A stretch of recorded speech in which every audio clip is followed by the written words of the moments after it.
I don't know where the good men are because they're not talking. Okay, that's the problem. If you consider yourself a good man, okay, if you consider yourself a man who is emotionally regulated, you are emotionally knowledgeable, you know what the fuck goes on in your head, you are secure in your masculinity to a point that it doesn't bother you what other men do with their own bodies and call themselves a man. If you embody masculine traits and you believe in doing good in this world, you believe in doing good for goodness' sake and no other reason whatsoever, you need to start talking. Okay? Because the problem we have right now is that a bunch of fucking losers have taken over the man space of the internet, right? With your nerd culture, whatever you are nerded the fuck out in, I don't care if it's welding, I don't care if it's farming, I don't care if it's video games, I don't care if it's books, I don't care if it's sewing, I don't care what your thing you are hyper specified in. You have got to start talking because we have got to change the narrative. Most women given the choice, would rather be stuck in a forest with a wild animal versus being around a random man.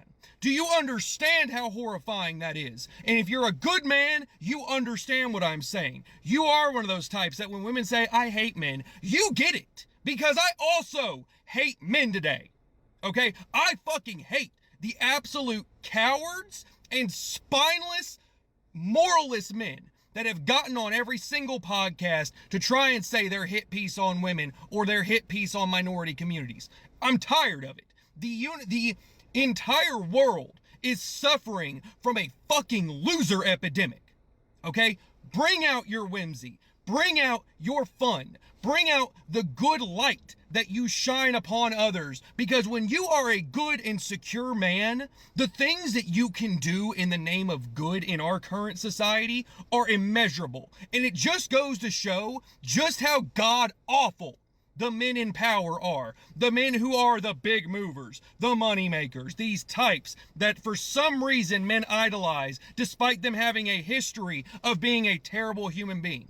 And I guarantee you I know why. It's because they see themselves in them. And that's the problem. There are a handful of good men that I can count off the top of my head when I think of famous good men. Okay, that's the problem. Too many losers have bought podcast equipment, too many losers, and too many men who refuse to work on themselves or do anything but put down other people have picked up cameras. They're posting TikToks. They're in comment sections. They're invading every aspect of our lives just because they can't deal with shit on their own. You need to start saying something, and we all need to be speaking up more in this epidemic of fucking morons.